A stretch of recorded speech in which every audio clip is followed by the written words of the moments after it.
పలుకులులో శతాబ్దాల గౌరవం, పట్టు పరంపరకు ప్రతీక, సంప్రదాయానికి శాశ్వత చిరునామా సఖీ. భార్యపై అనుమానం పెంచుకున్న భర్త ఏకంగా ఆమెను హత్య చేసి ఆత్మహత్యగా చిత్రీకరించే ప్రయత్నం చేశారు. ఆడికి ఎప్పుడు అనుమానం, ఎందుకంటే అమ్మాయి మీద ఎక్కువ అనుమానం.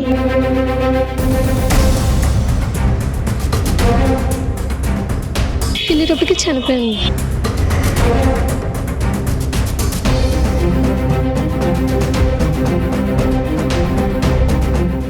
ఆ మృతురాలు ఎవరైతే దుర్గా, తన 33 సంవత్సరాలు, వాళ్ళ నాన్నగారు నరసింహులు ఇంటికెళ్ళి చూసేటప్పటికి ఎంతకీ కూడా దుర్గా తలుపులు తెరవటం లేదు. అనుమానం వచ్చి తలుపులు బద్దలు కొట్టి చూసేటప్పటికి అనుమానాస్పద స్థితిలో పడి ఉన్నటువంటి కూతురి ఆ మృతదేహాన్ని చూసి ఆయన ఒక్కసారిగా అవాక్కైపోయారు.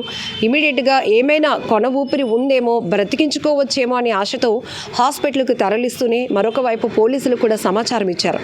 సంఘటనా స్థలానికి చేరుకున్న పోలీసులకు అనుమానాస్పద మృతి పైన అనేక అనుమానాలు కూడా రేకెత్తడం వల్ల ఇది హత్యగా తేలింది. ఆ తర్వాత భర్తే ఆమెను తన చున్నీతో గొంతు నులిమి హత్య చేసి ఫ్రిడ్జ్ వెనకాతలు ఉన్న కబోర్డ్లో ఇరుక్కొని దాక్కున్నాడు. ఈ విషయాన్ని పోలీసులు గమనించి అతన్ని అదుపులోనికి తీసుకోవడం జరిగింది. ఆ తర్వాత ఆత్మహత్య అనుకున్నారు, అనుమానాస్పదంగా మృతిగా అనుకున్న తర్వాత ఇది కాస్త హత్య కేసుగా తేలింది.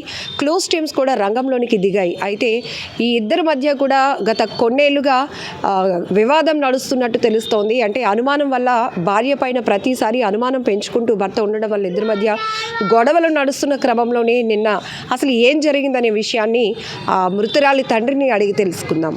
అమ్మాయి అబ్బాయి ఎందుకంటే ఎప్పుడు దేంట్లో షాప్లో పనిచేస్తారు, బట్టల షాప్లో పనిచేస్తుంది. ఆడికి ఎప్పుడు అనుమానం, ఎందుకంటే అమ్మాయి మీద ఎక్కువ అనుమానం దేంట్లో, ఎందుకంటే మాట్లాడుకుని ఎప్పుడో గొడవలాడుకునే సూచనలు నాకు వచ్చి ఒక మాట చెప్పారు. నాన్న ఎప్పుడు ఇలాగా మీ వాళ్ళు అల్లరి పెడుతున్నాడు చేస్తున్నాడంటే, అమ్మా ఏదో అంతనే ఉంటాడు, పిల్లల భవిష్యత్తులు పోతాయి, పెద్ద పిల్లలు అయిపోన్నారు, బయటకి అయితే పడకండి, నేను ఏదో ఉంటే నేను సీక్రెట్ నేను మాట్లాడుకుంటాను, నువ్వు మామూలుగా ఇంటికి వెళ్ళిపోతాను అని ఇద్దరు పిల్లలు ఇక్కడ ఉంచేసి భోజనాలు పెట్టేసి నేను పంపించాను. ఈ ఒకడు నైట్ టైం ట్యూషన్ చదువుతాడు చిన్నోడు.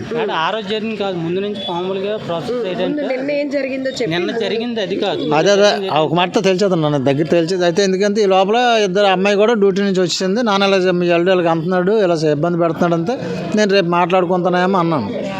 ఉదయం అవబోతేప్పటికి డ్యూటీకి బయలుదేరిపోవడానికి ఇద్దరు క్యారేజీల బాక్సులు కట్టుకుంటున్నారు. ఇద్దరు కలిసే వెళ్ళిపోతారు అంతే. ఈ అబ్బాయి ఎందుకంటే వెనక నుంచి 12 గంటలు 1 గంట టైంలో వెళ్తాడు, ఈ అమ్మాయి 9 గంటలకు వెళ్ళిపోవాలి.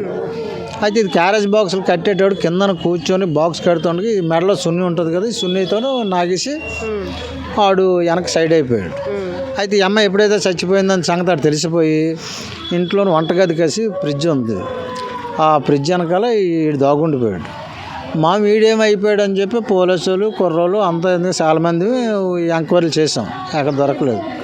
అయితే నన్ను 4 గంటల టైం అప్పుడు సీఏ గారికి తెలిసి అందరూ ఎక్కువ దిగుతున్నారు, మరి ఈ అబ్బాయి అయితే డ్యూటీ నుంచి వెళ్ళడం అయితే తెలిసింది కానీ కిందకి రావట్లేదు, ఒకసారి ఇంట్లో మళ్ళీ బాగా ఎంక్వైరీ చేశారండి, ఆ తర్వాత చూద్దామని చెప్పి మళ్ళీ పోలీసులు పంపిస్తే అప్పుడు ఇంట్లో అన్ని ఎంక్వైరీ చేస్తే ఫ్రిడ్జ్ వెనకాల వెళ్ళినప్పుడు ఇంట్లో లోపల నుంచి గడపెట్టుందా?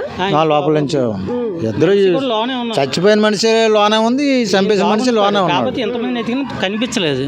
కనిపించకపోవడంతో సీసీ ఫోటోస్లో వీధులు ఉంటే సీసీ ఫోటోలు ఓపెన్ చేయించాం. ఓపెన్ చేయించిన తర్వాత తెల్లవారి పిల్లలు అన్నీ వచ్చిన తర్వాత ఈయన మాత్రం కింద వేయడం రాలేదు. ఎందుకని మంచిదనిసి 3:30, 4:30 ఆ ప్రాంతంలోనే ఎస్ఐ గారు వచ్చి మళ్ళీ పైకి వెళ్ళి చెక్ చేశారు. చెక్ చేసిన ఫ్రిడ్జ్ లోన మొత్తం పక్కన చెక్ చేశారు. పక్కన చిన్న కబోర్డ్లా ఉంటాయి కదా, ఆ పక్కన ఇరుక్కుపోయి అందులో ఉన్నాడు. అందులో ఉండి ఆయన సారా తీశారు. సారా తీసి అప్పుడు ఎక్కడ ఉన్నారు ఇదనేసి మొత్తం కేసు అప్పుడు చేశారు. మాకు అంతవరకు తెలుసు అంతే. భార్య భర్తలు గొడవ మీద ఇలాగ ఇంట్లో నుండి బావ చేశారు. అలా బావ ఎప్పుడు దాని మీద అనుమానం పెట్టుకొని ఇంట్లోని గొడవలు ఆడుకొని అలాగా జరిగిపోయింది. అలాగా బావ వెళ్ళేటప్పటికి డోర్ అని పగలగొట్టేటప్పటికి అక్క కింద పడిపోయి ఉంది.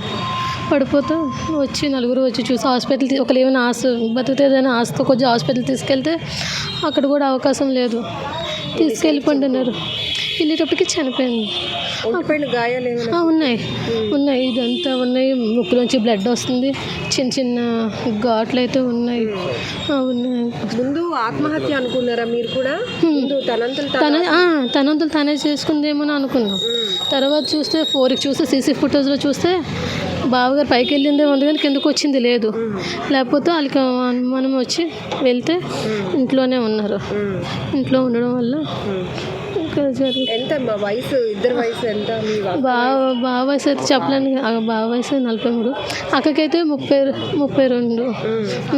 ఎప్పుడైంది వీళ్ళ పెళ్ళి? 2000 సంవత్సరం గుర్తులేదు కానీ అక్కకి పెళ్ళి 21 సంవత్సరం అవుతుంది. 21 ఎంగేజ్ లో జరిగిపోయిందా పెళ్ళి? అంగదిలో అంటే కొంచెం చిన్న వయసులోనే పెళ్ళి అయిపోయింది. బాబుకి 20, చిన్నోడికి 16 సంవత్సరాలు. ఇప్పుడు పిల్లలు ఏం చదువుతున్నారు? పెద్దోడు ఇంజనీర్ చేస్తున్నాడు, చిన్నోడు 10th చేస్తున్నాడు. ఎగ్జామ్కి ఇలాగ మరి అనుకోలేదు అసలు మేము ఇప్పుడు ఈ అన్నా నగర్లో వాళ్ళు ఎప్పటి నుంచి ఉంటున్నారమ్మా? మేమైతే ఇక్కడే ఉంటున్నాం, అందరం ఇక్కడే ఉంటున్నాము. పెళ్ళి అక్కడ ఉన్నారు కానీ పెళ్ళి అయిన తర్వాత అక్కడ వెళ్ళారు, ఇక్కడికే మేము. ఆ బాబు 9 నెలల పిల్లప్పుడు కూడా ఇక్కడ నుంచే మేము అందరమును. మరి ఇంకేమీ లేదు. మరి ఇంతకు ముందు నుంచి ఉన్నాయి వాళ్ళకి పెళ్ళి అయిన దగ్గర నుంచి ఇలా అనుమానం సగం ఉంటే ఎప్పుడు మామూలుగా కదా అనుకునే వాళ్ళం కానీ ఇలాగ అంతవరకు వస్తుందని మేము ఎప్పుడు ఊహించలేదు అసలు. ఎప్పటి నుంచో గొడవలు జరుగుతుంటే నిన్న ఎందుకు ఈ పరిస్థితి వచ్చింది? నిన్న ఏమైనా అయిందా ఇద్దరి మధ్య డిస్కషన్? అదైతే మరి ఇంకా లేదు, అలాగైతే చెప్తుంది కదా, అలాగైతే ఏమీ రాలేదు. ఇంకా అంటే పొద్దున ఎవరి పనులకి వాళ్ళు వెళ్ళిపోతాం కదా. పిల్లలు కూడా కాలేజీల కాట్లకి వెళ్ళిపోయారు పిల్లలు కూడా.